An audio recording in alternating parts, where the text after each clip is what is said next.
Ya, masih yang PDF aja PDF. Tuh.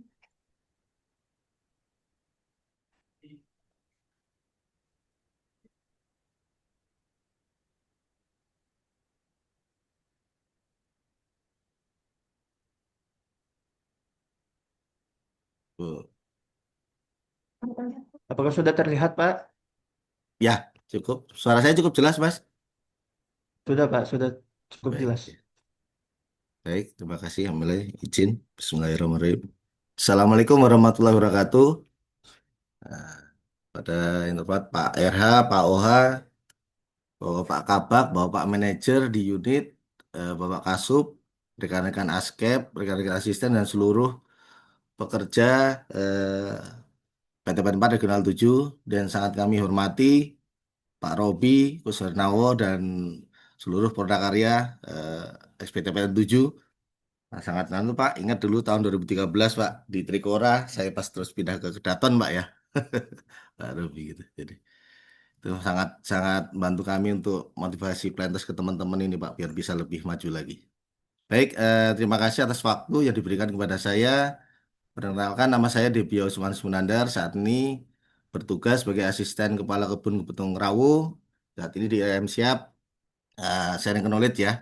Ini belajar untuk menyampaikan tentang pengelolaan NKT atau nilai konsentrasi tinggi pada regulasi riparian berdasarkan RSPO PNC 2024 dan ISPO Mentan nomor 16 tahun 2025 serta implementasinya pada perkebunan kelapa sawit. Nah, tolong next.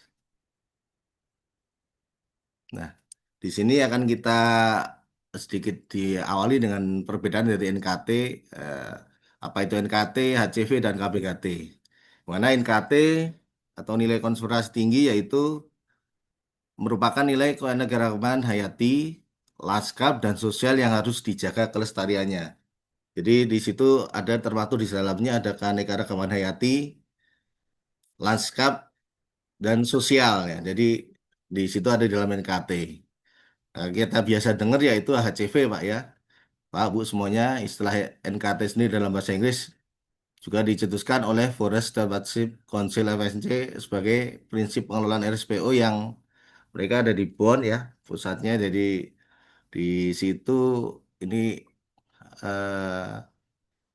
ada di Bonn mereka banyak organisasi nirlaba yang bergerak di tentang perlindungan di kehutanan mereka. Kemudian di sini juga ada kawasan bernilai konservasi tinggi atau KBKT yang merujuk pada areal atau wilayah yang menjadi objek penilaian NKT HCV yang juga memiliki arti yang sama dengan areal HCV. Jadi tidak hanya di sungai yang selama ini kita mungkin banyak di sempadan saja, tapi di sini juga termasuk situs, danau dan juga hutan, Pak. Jadi belum kita banyak domainnya di sungai ya. Oke, lanjut.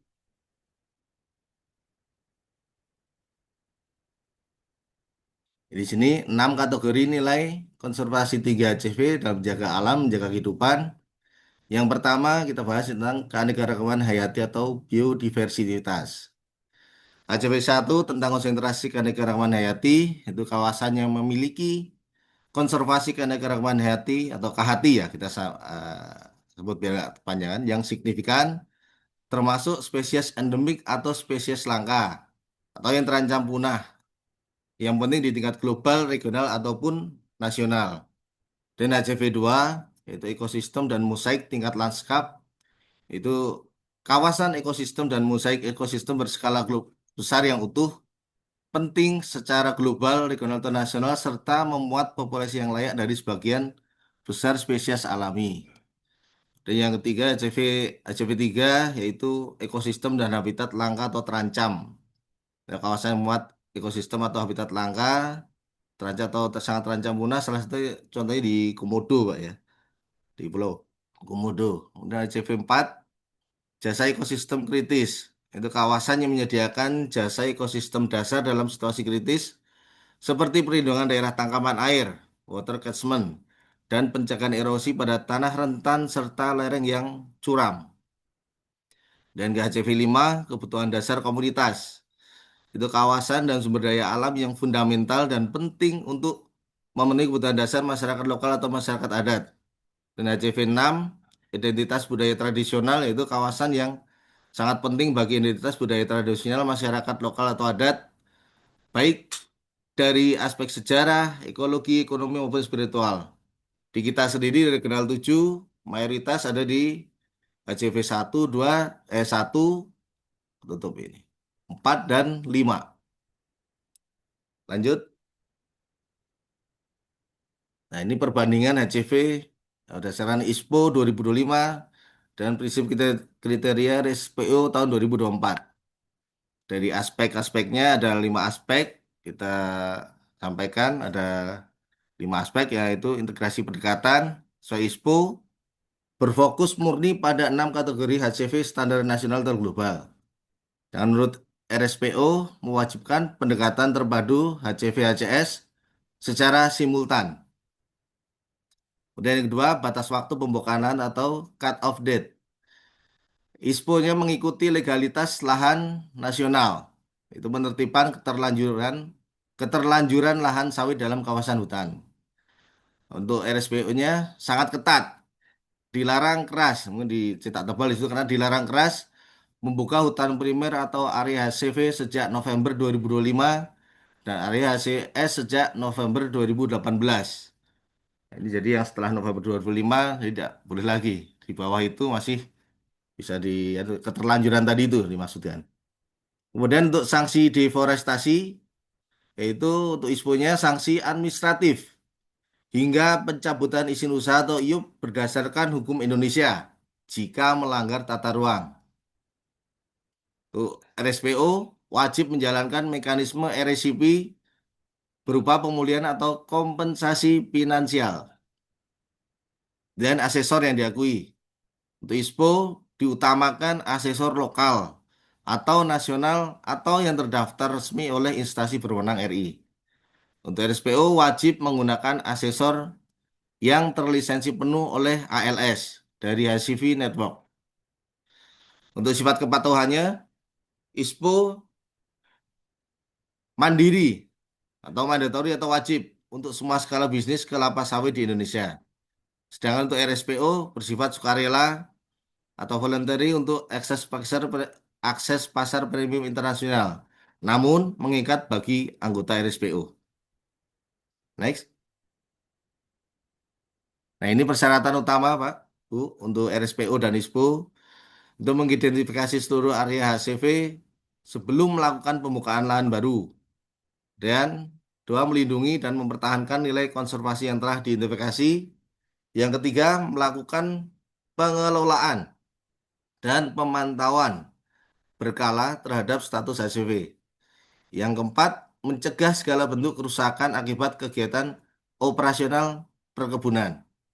Yang kelima, melibatkan masyarakat adat dan pemangku kepentingan dalam rencana pengelolaan. Kemudian yang terakhir, yang keenam, melakukan perbaikan berkelanjutan. Saya ulangi, perbaikan berkelanjutan secara adaptif berdasarkan hasil monitoring. Next. Nah, ini kita sampai di tahapan pengelolaan HCV atau NKT sesuai prinsip ISPO dan regulasi yang berlaku di Indonesia. Yang pertama, identifikasi dan penilaian. Yang kedua, penetapan batas. Ya, di situ ada penjelasan detailnya di bawah. Kemudian yang ketiga, rencana pengelolaan.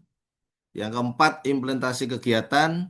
Kelima, dimonitor dan dievaluasi. Jika tidak pas, maka akan balik ke akan nomor 3. Jadi rencananya dibuat kembali untuk melakukan implementasi kegiatan sampai monitoring dan evaluasi berikutnya. Di sini ada diidentifikasi, kata kuncinya identifikasi dulu oleh asesor yang berkompeten. Lanjut. Nah, ini perbandingan. Nah, ini di sini balik lagi tadi sempat disampaikan di depan bahwa kita di regional 7 dominan atau mayoritas HCV-nya ini kan di sempadan sungai ya Pak ya. Sungai, jadi kita akan banyak bahas tentang apa di sungai. Yaitu perbandingan kriteria sungai antara regulasi Indonesia dan RSPO Best Management Practice Riparian. Kriteria yang pertama ya untuk sungai, untuk regulasi Indonesianya yaitu alur air alami dan buatan.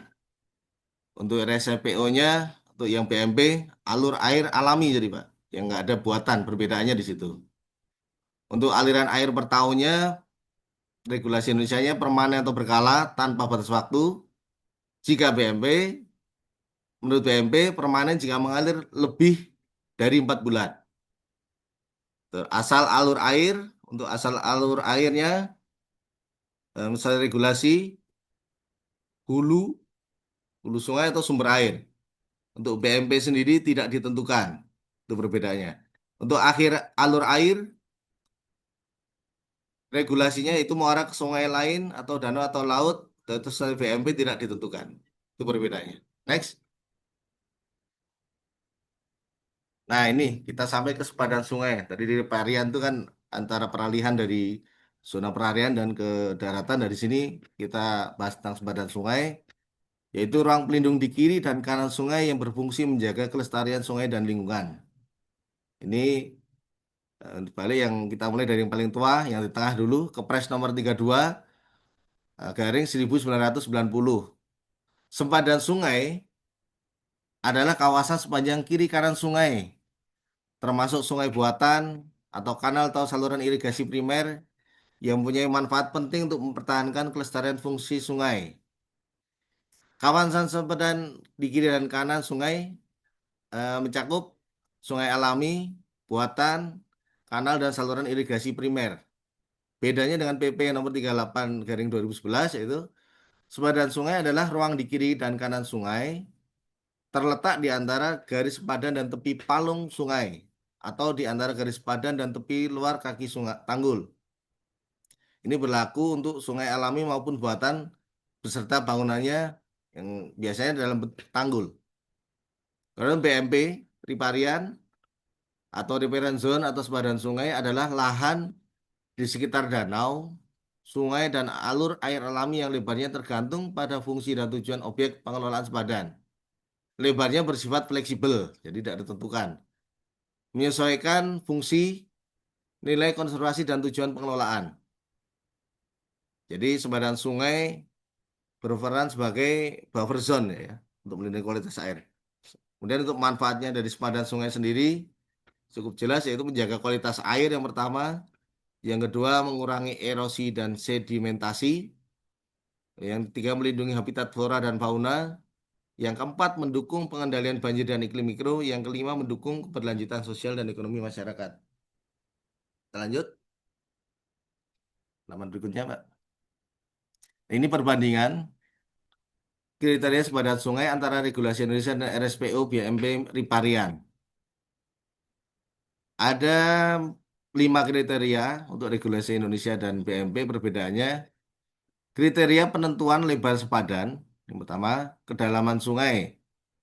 Menurut regulasi Indonesia, kedalaman sungai, keberadaan tanggul, lokasi sungai yang di perkotaan maupun non perkotaan, luas das tanpa fitur keanekaragaman hayati. Saya BMP yaitu lebar sungai 1 sampai lebih dari 50 meter.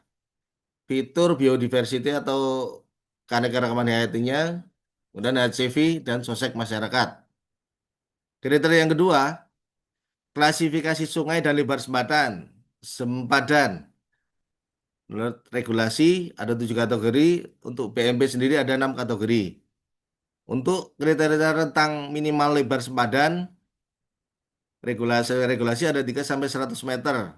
Untuk BMP sendiri standar 5 sampai 100 meter, tetapi khusus HCV yaitu 30 sampai 200 meter. Ini cukup lebar. Inilah yang jadi kadang eh, jadi harus di apa identifikasi benar-benar di sini karena cukup lebar 200 meter. Kemudian kriteria yang keempat, penentuan lebar sepadan. Regulasinya yaitu menteri, gubernur, bupati atau wali kota. Sedangkan untuk BMP itu unit usaha, asesor atau auditor. Kemudian pengelola sungai atau sepadan di regulasi yaitu Balai Wilayah Sungai atau dinas di provinsi maupun di kabupaten. Untuk BMP sendiri yaitu unit usaha. Next. Nah ini tadi untuk yang lebih jelasnya. Ada sungai di perkotaan untuk lebar minimal sepadan, sungai, danau, dan mata air sesuai PP nomor 38 2011 dan Permen PUPR nomor 28 garing 2015. Sumber air yaitu sungai di perkotaannya ada yang bertanggul, lebarnya 3 meter. Yang tidak bertanggul tetapi kedalaman kurang dari 93 meter, lebar sepadanya 10 meter. Yang tidak bertanggul tetapi kedalaman 3 sampai 20 meter, lebih dalam ya, lebar sepadanya 15 meter. Untuk yang tidak bertanggul, kedalaman lebih dari 20 meter, lebar sepadanya 30 meter. Kemudian sumber air yang kedua, sungai di luar perkotaan. Untuk yang bertanggul, lebar sepadan 5 meter. Untuk yang tidak bertanggul, luas das lebih dari 500 km persegi atau sungai besar, lebar sepadan 100 meter. Yang tidak bertanggul, luas das kurang dari 500 km persegi, sungai kecil, lebar sepadannya 50 meter. Dan kriteria sumber air yang ketiga, danau, tepi muka air tertinggi. Jadi tidak disampaikan di situ tentang kuantitatif, tetapi tepi muka air tertinggi, lebar sempadannya 50 meter. Untuk mata air sendiri, yaitu pusat mata air, lebar sempadannya, ini yang paling luas nih, lebar sampai 200 meter. Next. Nah, ini efektivitas sepadan sungai, pengujian dilakukan lebih lanjut di area perkebunan. Ini yang lebih masuk lebih spesifik lagi, mulai masuk ke bidang kita perkebunan. Beberapa situasi di bawah ini tergolong bukan sungai. Jika itu contoh perbandingan seperti di gambar, untuk ilustrasi. Ya, sungai termasuk yang sempadan sungai, area yang termasuk sungai yaitu aliran air alami yang mengalir terus-menerus menuju ke sungai lain, danau atau laut. Nah, kalau yang bukan sungai, di sini sesuai gambar, di tanda silang yaitu aliran air buatan atau area yang tidak termasuk sungai yaitu aliran air buatan atau saluran yang tidak mengalir secara alami ke sungai lain, danau, ataupun laut. Jadi tidak sampai mengalir secara alami. Nah ini ada gambar juga secara spesifik di sini di nomor satu yang bukan sungai. Itu pertama aliran air alami terputus di dalam blok kebun akibat masuk ke dalam rongga tanah atau sebab lain. Sehingga tidak ada air permukaan yang mengalir dan bermuara ke sungai lain, danau atau laut. Contohnya aliran air hilang dalam rongga tanah. Tidak ada aliran permukaan menuju ke perairan lain. Di gambar satu. Gambar dua, saluran air drainase water management yang dibuat oleh perusahaan dan tidak bermuara ke sungai lain, danau atau laut. Contoh saluran drainase blok yang airnya berakhir di kolam penampungan perusahaan. Itu di gambar dua. Untuk gambar tiga, jelasannya saluran air yang dibuat untuk tata kelola air hujan yang selanjutnya ditampung di dalam embung buatan dan tidak bermuara ke sungai lain atau danau. Contoh, air hujan dikumpulkan di embung buatan untuk digunakan kembali atau dibiarkan meresap. Untuk gambar 4, saluran air yang dibuat oleh pelaku usaha perkebunan untuk kepentingan usaha perkebunan berdasarkan izin penggunaan air. Contoh saluran irigasi atau kanal yang dibangun berdasarkan izin untuk operasional perkebunan. Oke, lanjut. Nah, ini sama-sama mengingatkan kita semuanya bahwa di sini ada ilustrasi PAL batas. Jadi NKT di sepanjang sungai itu lebar sepadan berdasarkan BMP Riparian. Ini kita sampaikan juga di SOP-nya. Dalam SOP Palemku di Detan, SOP Detan 008 yaitu identifikasi pilihan pengelolaan pantauan HCP. Di nomor 4 kita lihat yaitu pal batas NKT dipasang sepanjang sepadan sungai. Ya, jadi itu jarak antar palnya 100 meter, Pak. Dan di antara sungai dan pal batas ditanami tanaman endemik. Contohnya epulai, terus tembesu, dan masih banyak lain yang diupayakan yang lebih tanaman endemik yang memang asal di situ, Pak. Vegetasinya sebagai vegetasi penyangga dan pelindung sungai. Ukuran palnya dapat berupa beton bertulang besi ya, sesuai di dalam SOP-nya, atau patok kayu ukuran 15 kali 15 cm dengan panjang atau tinggi ya Tinggi setelah dimasukkan tinggi 130 cm, di mana yang 60 cm-nya masuk ke dalam tanah. Nah, seperti gambar di gambar satu seperti pada gambar. Kemudian jarak untuk di mana kita ukur ketinggiannya itu jarak diambil dari muka air tertinggi atau MAT sesuai undang-undang sungai. Jadi lebar sempadan ditentukan berdasarkan lebar sungai. Nah, di situ sesuai gambar. Jadi kita tarik tegak lurus ke atas diambil dari situ. Di mana di permukaan air tertinggi ya Pak, bukan saat surut. Saat surut bisa lebih maju lagi jadi ke bawah bisa gitu kan, sesuai gambarnya.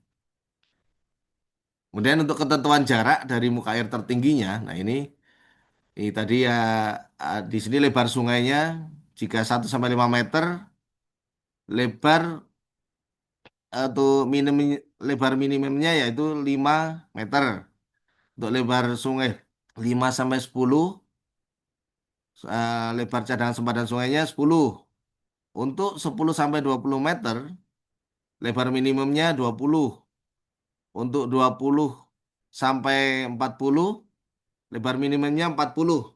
Jadi untuk lebar sungai yang 40 sampai 50, lebar minimum cadangan sempadan yaitu 50. Dan untuk yang lebih dari 50 meter, yang dipakai yaitu 100 meter. Jadi nggak terlalu lebar untuk dipakainya. Karena regulasinya ada dua, PMP dan NISBO. Untuk lanjut. Nah ini untuk kesimpulannya. Jadi kesimpulan legalitas riparian yang berdasarkan BMP, riparian, RSPO, dan PP nomor 38/2011. Jika di PP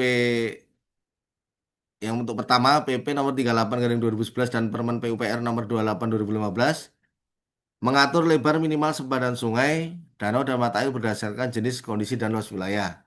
Sedangkan untuk RSPO atau BMP Riparian menetapkan pengelolaan sempadan secara berkelanjutan untuk melindungi fungsi ekologis, keanekaragaman hayati, dan kualitas air. Kesimpulan legalitas, perusahaan wajib mematuhi lebar minimal sempadan sungai sesuai PP nomor 38 atau garing 2011 sebagai persyaratan hukum nasional. Kedua, sempadan harus dikelola sesuai prinsip BMP Riparian RSPO untuk memastikan fungsi ekologis tetap terjaga dan risiko lingkungan diminimalkan. Yang ketiga, pengelolaan riparian yang sesuai dengan kedua regulasi menunjukkan kepatuhan legal dan komitmen terhadap keberlanjutan. Jadi ada kata-kata kedua regulasi. Ini yang kita harus buka regulasinya lebih kencang. Jadi biar bisa termaktub di dalamnya untuk diimplementasikan. Yang keempat, kepatuhan terhadap PP nomor 38/2011 dan RSPO PMP Riparian mendukung pemenuhan kewajiban ISPO serta memperkuat posisi perusahaan dalam sertifikasi dan penerimaan pasar. Ya, ringkasannya untuk lebar minimal sepadan sesuai PP nomor 38 seperti tadi yang sudah disampaikan. Nah, ini dari mulai sungai di perkotaan, di luar perkotaan, danau, mata air dari mulai 3 meter yang bertanggul sampai yang pusat mata air 200 meter. Nah, ini bisa menjadi dengan kalaupun diterapkan itulah menjadi dasar sesuai aturan atau regulasi. Kedua regulasi ini dan ini jika dimatuhi ini insya Allah tidak akan menjadi masalah di kemudian hari. Dan next. Nah, ini udah. Jadi ini teman-teman, Pak, Bapak semuanya yang kami sampaikan, mohon saran dan masukannya. Kalau ada yang bisa untuk menambah khasanah kita, apalagi kita sudah lama enggak apa tadi sampaikan Pak OH, HTU mungkin bisa menjadi salah satu masukan bagi teman-teman. Walaupun nanti tetap dikoreksi kalaupun ada yang kurang pas di situ. Karena ini kami ambil dari regulasi yang ada baik dari PMP maupun di PP yang ada. Setelah itu. Itu mungkin dari saya. Kami kembalikan ke bawah acara. Terima kasih. Assalamualaikum warahmatullahi wabarakatuh.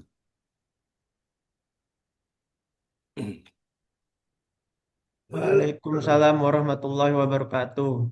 Baik, terima kasih Pak.